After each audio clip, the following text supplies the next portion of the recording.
From the California State Senate, this is Senate Spotlight.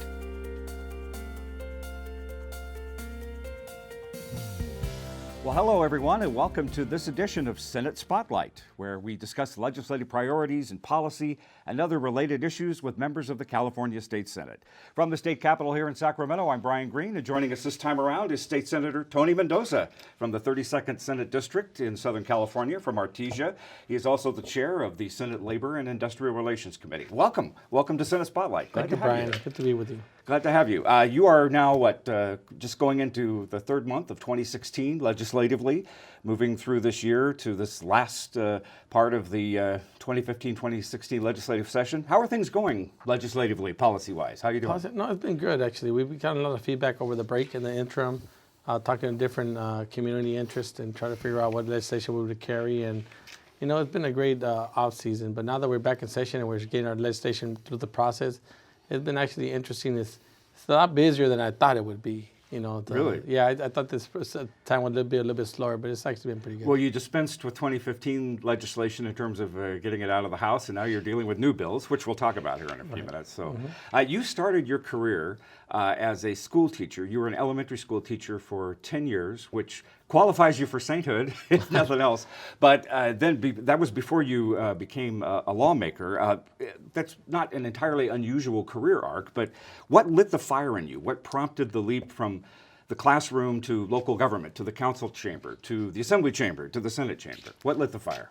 I do think that as educators, we constantly are confronted with legislation that sometimes it feels that it doesn't belong in our classroom, or sometimes we feel that people are making laws that have never been in the classroom, and that frustration was felt by many teachers, and including myself. And I felt that, you know what, I could make a difference, and I could go to Sacramento and I could talk about what goes on in the classroom, what resources we need, what legislation is actually does make sense to have, and that's what I've been kind of focused on ever since I've been a legislator, is bringing the perspective of the teacher, bringing the perspective of who's looking out for the interests of the students, and just making common sense laws that really will benefit our classrooms. Does it make sense? I mean, do the stars align as a former educator and now a legislator? I mean, do you appreciate more what you used to do? Do you give me a little extra on that. What does that mean to you now? I do appreciate what teachers do day in and day out. And a lot of times we as legislators don't see that. We're not there in the classroom.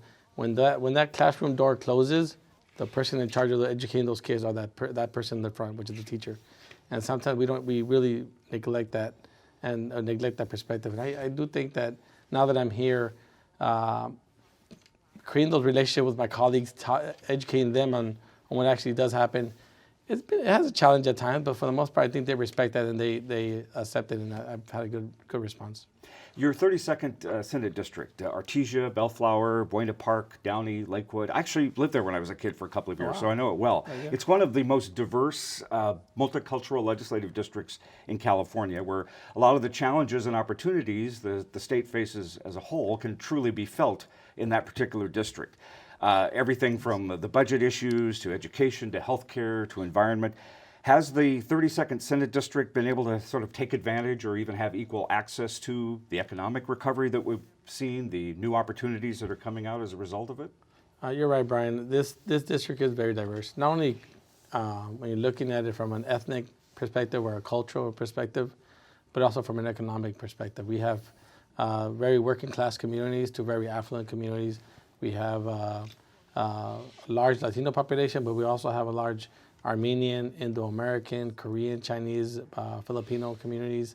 So it's very, very diverse.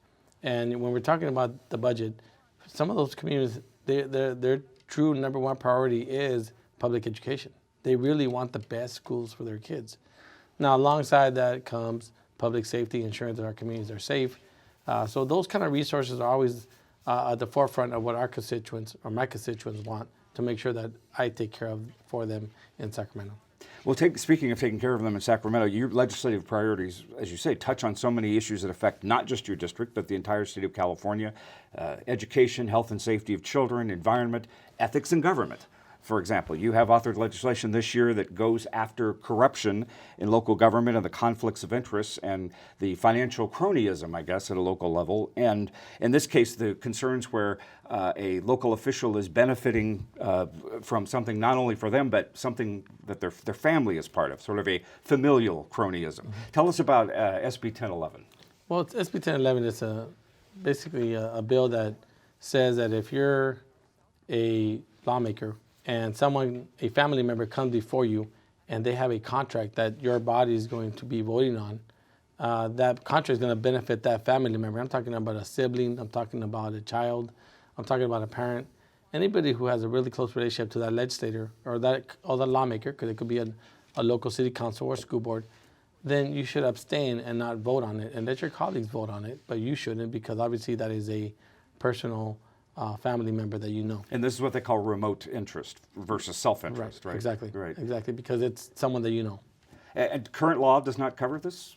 Current law is interesting because you have to have a financial relationship with them in order for you to abstain. For example, if I have a business interest with them, if I own a business with a family member, or if they live in the same house with me, then there's a financial interest. But if they live separately and they're my brother or my son or my dad, then I'm actually okay to vote on it as long as I don't have financial interest, which I think doesn't make any sense, because if you're voting on a contract or something that's going to benefit your family member directly, I think that's kind of awkward that you're actually going to vote on something that's going to benefit you financially personally, but it does benefit a family member, and this really is a conflict of interest. You shouldn't be voting on something like that. Well, you've got some tough penalties in this bill, not only just fine or potential prison time, but disqualification from ever holding office anywhere. Yes, well, it is. It is tough because you're doing this knowingly. Mm-hmm. So you know that is your brother. You know that's your son. You know that's your dad or your mother. Why would you vote on something that you know that it is a conflict of interest? So if you go out of the way to really vote on something knowingly, then yeah, you shouldn't be in office. If you're knowingly doing something like this. Well, that's a good point. The fact the knowingly part of it, I guess the burden of proof, or what did they know and when did they know it? Because sometimes there are folks that say, well, it'd be unreasonable to expect a public official to know the financial interests of all their relatives, especially if they have a ton of relatives out there in the local community, or there's some strained relationships. I didn't know my brother would benefit from that contracting firm or something like that. So, you do have that issue of a burden of proof, if you will, that's pretty high on a public official to have to prove that they didn't know. Do you have any comment on that? No, I think you hit it right on the nail right on the head, because I do think that most of us that are in public office, we know where our families work at, and our brothers and siblings. We know what's going on in our family, so it's really hard not to know what you're voting on. You've been tracking this issue or dealing with this. Actually, I believe since you were in the Assembly, this is another version of the bill. You haven't had a lot of opposition, if any, from local government. Why has it taken so long? I think that many legislators are worried about this. Really? Yes, they're worried that they might be caught up into I might be voting for a contract that might benefit a family member, so they're afraid because it is, like I said, the penalties are stiff. So there is support from some folks that are obviously in the law enforcement arena, but as politicians, elected officials, we worry about bills like this. Well, particularly when we think of these issues, we think of local governments, and oftentimes you hear stories of local officials with their hands caught in the cookie jar, or some exorbitant salaries at the expense of a tough local budget. Local governments seem to have this reputation of this being this petri dish of this self-inflicted corruption.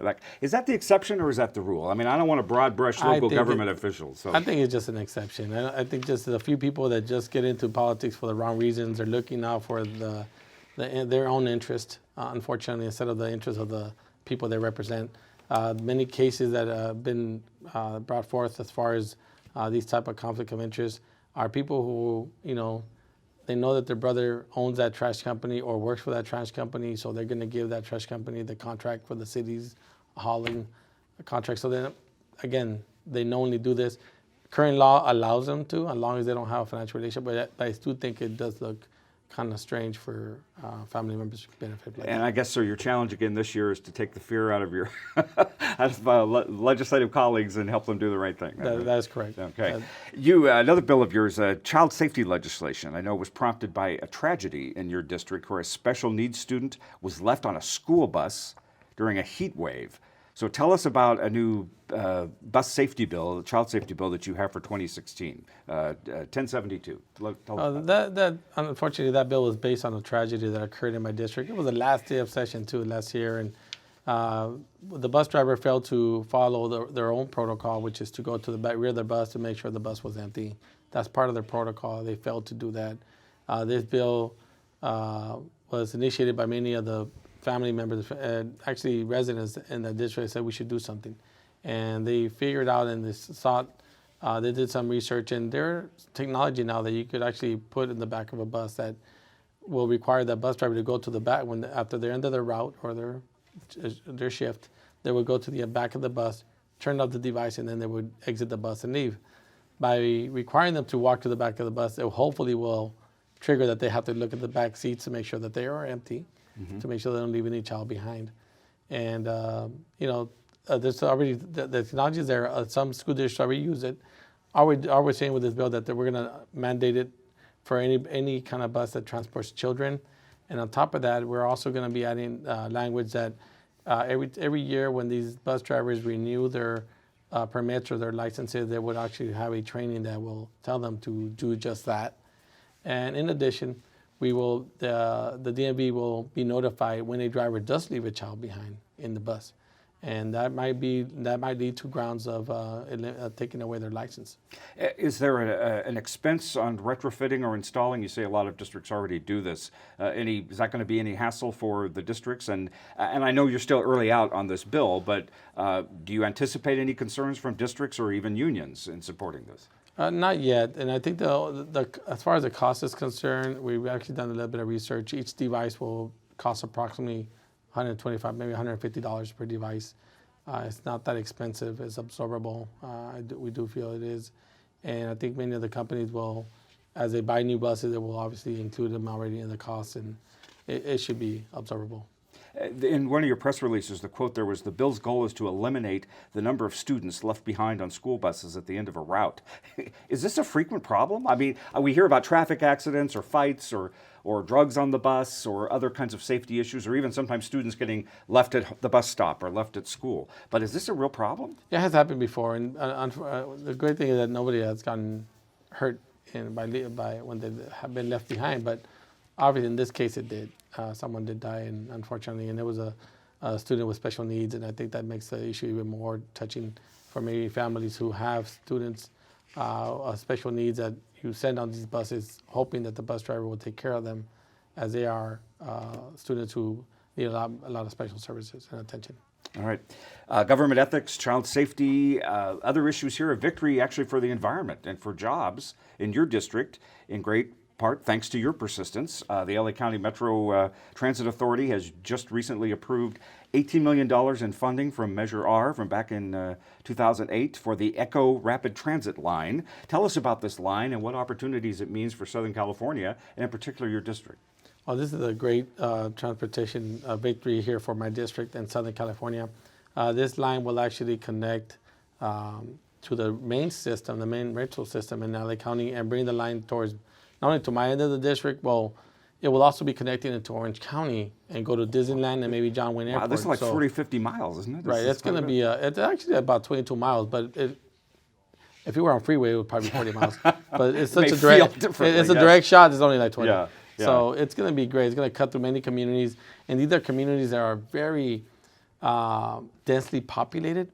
So when that train makes a stop there, it's going to get filled up. As a matter of fact, they did studies last year on the ridership of this specific train, this corridor. They estimate that the ridership of that train will be 75,000 a day. Wow. The blue line that exists right now in the Metro link system, that carries 80,000 a day, and that's the most in the country. So this is going to rival or match that particular line. What type of charm did you have to put into this? What did you have to do to rally the troops to get everybody to support this, to get the MTA to make the decision? It was just a matter of getting everybody together and putting our support, our unanimous support behind this, and making ourselves be vocal and present, and going to the MTA board members and talking to them about it. The project has been there. It's been dormant for many years. So as soon as I got elected to the Senate, I made it my goal that I was going to push this project forward and begin to do community meetings, talk to the stakeholders, talk to the leaders and the people who are going to make decisions on this money. And we still have the other part of this funding that's going to be coming up at the end of the year when LA County brings up the Measure R Part 2 that will finish bringing the rest of the funding that is needed for this particular train. Great. Final thought here before we take off. You and your colleagues just recently here, as we speak yesterday, were eyewitnesses to and participated in a special ceremony on the Senate floor where 20 young immigrants from across the world and all over California were sworn in as U.S. citizens. A relatively simple ceremony, but full of symbolism and impact for these students and also for you guys, for you in the Senate. What was that like? It was the most amazing experience there. I've been in the legislature going on 10 years now, or I should say at 8 years. And wow, it was such a blessing to be in that chamber with all these young kids that are becoming citizens, and they stand up, take their oath in front of their parents, in front of all of us. It was such a historic day. That's the first time ever that the Senate has done a ceremony in the chamber with new citizens. I think it was an awesome experience. It felt really good. What kind of country are they becoming citizens in here? Are we the dream that other people dream, or are we America the unfair? You yourself authored a piece of legislation last year to remove the term alien from the state government nomenclature. We have a lot of anger. We have a lot of racial issues, everything in this country, fear. What kind of country are they becoming citizens in? And state? I think that one of the key points that even the pro tem made yesterday was that, it doesn't matter where we come from. Be proud of where we come from. Be proud of your heritage and your culture. But we're all Americans. We're all here. This is our country. But we don't feel ashamed or forget where you come from.